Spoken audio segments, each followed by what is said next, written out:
Bismillahirrahmanirrahim. Assalamualaikum warahmatullahi wabarakatuh. Salam harmoni untuk kita semua. Salam harmoni untuk Indonesia. Kembali lagi dengan saya Mr. Wadi di channel YouTube saya. Jangan lupa like, comment, and subscribe. Indonesia, tanah air beta, pusaka abadi nan jaya. Indonesia sejak dulu kala tetap dipuja-puja bangsa. Di sana tempat lahir beta, dibuai dibesarkan bunda, hingga terhitung di akhir tua, sampai akhir ajal menjemputku. Salam Indonesia, salam pendidikan Indonesia. Kali ini kita coba membahas kaitannya pendidikan sebagai alat kekuasaan dan perlawanan. Dalam pendidikan dan kekuasaan yang kita bahas ini, diantaranya pertama adalah pendidikan sebagai alat kekuasaan. Yang kedua, pendidikan sebagai alat perlawanan. Yang ketiga, pendidikan dalam konteks globalisasi. Yang ketiga, pendidikan sebagai alat perlawanan di Indonesia. Dan yang kelima, pendidikan sebagai sarana transportasi. Mari kita ulas satu persatu. Yang pertama adalah pendidikan sebagai alat kekuasaan. Pendidikan sebagai alat kekuasaan ini fungsinya, kadang pendidikan itu digunakan. Digunakan untuk apa? Untuk mengatur suatu kerangka kekuasaan. Terutama adalah yang terkait dia dengan konflik masyarakat dan juga memperkuat dominasi rezim. Lalu yang kedua, rezim otoriter.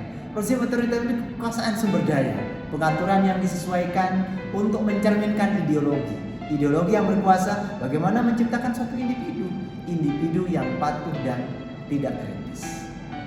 Itu menurut kita sudah benar apa tidak ya? Di balik pendidikan itu sebagai alat kekuasaan, tapi juga ingat pendidikan itu sebagai alat perlawanan. Kapan pendidikan sebagai alat perlawanan? Pertama, perlawanan melalui pendidikan. Perlawanan melalui pendidikan di sini bahwa pendidikan itu menjadi suatu sarana untuk menjadikannya menentang suatu ketidakadilan. Dalam hal ini adalah ketidakadilan terhadap pendidikan. Ya, contohnya dalam sejarah kita perhatikan apa yang dilakukan oleh si Paulo Freire, Brazil, yang menunjukkan bahwa bagaimana pendidikan itu dapat membantu masyarakat.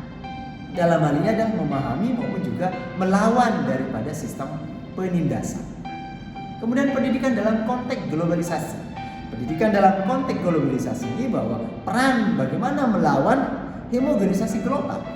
Dalam hal ini adalah ada suatu komunitas kecil yang menggunakan pendidikan untuk melestarikan suatu identitas budaya, termasuk juga nilai-nilai sosial. Nah, perlu ada suatu strategi di dalam yang namanya pendidikan itu. Apa strategi di dalam pendidikan itu? Yuk, mari kita mengajarkan suatu bahasa, seni, maupun juga budaya untuk melawan yang namanya hegemonisasi budaya global. Makanya peran bahasa seperti tadi, seni maupun juga budaya. Bagaimana yaitu nanti melawan yang namanya budaya global. Lalu pendidikan sebagai alat perlawanan khususnya yaitu kita di Indonesia. Bahwa pendidikan sebagai alat perlawanan di Indonesia ada suatu gerakan sosial yang dilakukan di Indonesia. Bahwa pendidikan itu sering digunakan oleh gerakan mahasiswa, terutama untuk menentang yang namanya ketidakadilan dan juga mendorong suatu reformasi sosial. Oleh karena itu, adanya juga yang disebut dengan katalisator perubahan. Bahwa lingkungan akademis itu berperan penting sekali menjadi tempat untuk menentang suatu kebijakan yang tidak adil.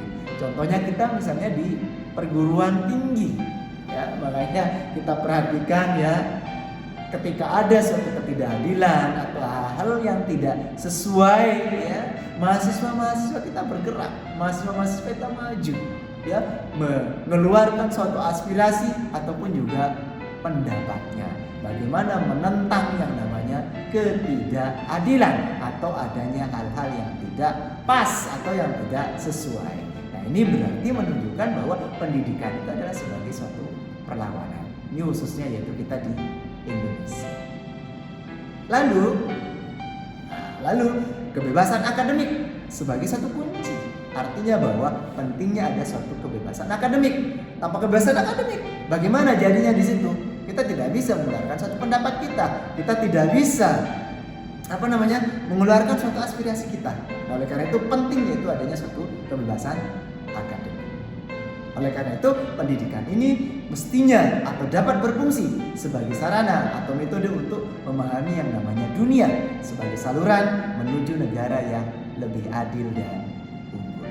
Nah, jadi kesimpulannya dalam hubungannya bahwa pendidikan kadang dijadikan sebagai alat kekuasaan, tapi juga pendidikan untuk menentang yang namanya kekuasaan itu yang disebut sebagai alat perlawanan. Oleh karena itu, mari pendidikan ini terus kita jaga, terus kita pelihara. Di sana tempat lahir beta, dibuai, dibesarkan bunda, hingga nanti ajal terus menjemput, pendidikan Indonesia terus maju. Salam pendidikan Indonesia. Indonesia, Indonesia, Indonesia. Pendidikan, pendidikan, pendidikan. Pendidikan Indonesia. Yes, yes, yes.